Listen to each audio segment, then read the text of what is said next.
మీరు నివేదిక తెప్పించుకోవడం వల్ల, ఆ నివేదికను కూడా మీరు అధ్యయనం చేయకపోవడం వల్ల, మీరు లోపాలు పసిగట్టలేకపోవడం వల్ల మళ్ళీ కమిషన్ గడువు మళ్ళీ పొడిగించాల్సిన పరిస్థితి వచ్చేసింది. ఇప్పుడు మళ్ళీ అదే పద్ధతి పాటించొద్దని విజ్ఞప్తి చేస్తున్నాను నేను.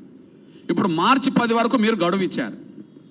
నేను గౌరవ రాష్ట్ర ముఖ్యమంత్రి గారికి నేను ధన్యవాదాలు చెప్తున్నాను. నేను గౌరవ ముఖ్యమంత్రి సోదరులు రేవంత్ రెడ్డి గారికి నేను ధన్యవాదాలు చెప్తున్నాను. నేను అట్లనే గౌరవ సబ్ కమిటీ మంత్రివర్గ sub committee chairman Uttam Kumar Reddy గారు కూడా నేను ధన్యవాదాలు చెప్తున్నాను. నేను కమిషన్ గడువు పొడిగించినందుకు, మార్చి 10 వరకు పొడిగించినందుకు నేను ధన్యవాదాలు చెప్తున్నాను. నేను కానీ మార్చి 10 వరకు కూడా కమిషన్ లోతైన అధ్యయనం చేయడానికే సమయం వెచ్చించేటట్టుగా సహకరించండి.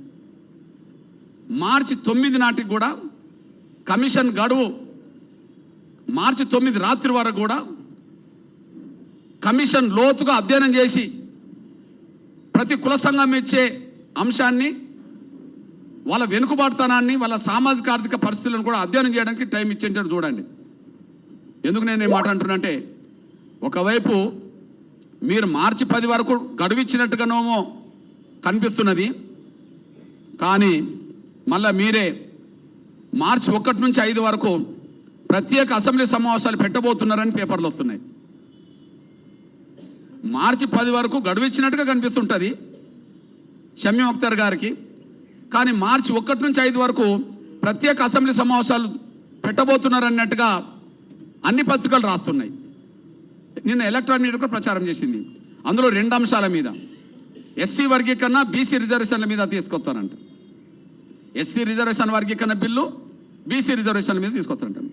ఇప్పుడు ఎస్సీ వర్గీకరణ మీద లోతుగా అధ్యయనం చేయడానికే కదా రెండోసారి టైం ఇచ్చింది. మళ్ళీ ఇప్పుడు లోతుగా అధ్యయనం చేయడానికే కదా, గతంలో ఉన్న లోపాలు ఏదంటే సరిచేయడానికే కదా, అదే సమయంలో అన్ని కులాల మనోభావాలను మళ్ళీ గుర్తించడానికే కదా, వాళ్ళ వెనుకబాటును అధ్యయనం చేయడానికే కదా, వాళ్ళ జనాభాను అధ్యయనం చేయడానికే కదా.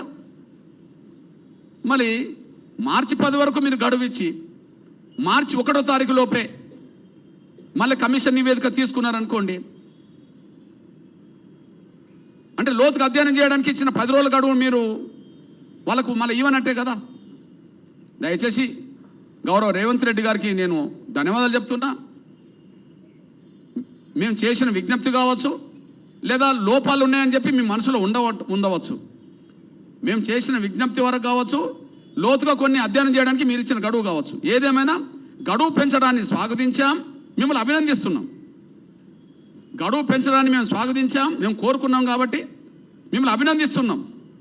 కానీ ఆ గడువు సంపూర్ణంగా పూర్తి కాకముందే మళ్ళీ తొందరగా కమిషన్ నివేదిక ఇవ్వండి అని చెప్తే, ఇంకా చెప్పుకోవాల్సిన కుల సంఘాలు కొన్ని చెప్పుకోకపోతే, ఇంకా లోతుగా అధ్యయనం చేయకపోతే మళ్ళీ జరిగిన పొరపాట్లే మళ్ళీ పునరావృతం జరిగే అవకాశం ఉన్నది. జరిగిన పొరపాట్లే మళ్ళా పునరావృతం అయ్యే పరిస్థితి కనిపిస్తుంటుంది. అట్లా కాకుండా దయచేసి 10 వరకు గడువిచ్చారు కనుక మీరు 1వ తారీఖు నుంచి జరగబోయే అసెంబ్లీ సమావేశాలను మీరు 11 నుంచి పెట్టుకున్నా అభ్యంతరం లేదు. అదే సమయంలో మీరు బడ్జెట్ సమావేశాలు, ప్రత్యేక అసెంబ్లీ సమావేశాలు అన్నారు కాబట్టి నేను చెప్తున్నాను. నేను ప్రత్యేక అసెంబ్లీ సమావేశాలు అన్నారు, మీరు బడ్జెట్ సమావేశాలు యథావిధిగా పెట్టుకోవడం వేరు, ప్రత్యేక అసెంబ్లీ సమావేశాలు వేరు.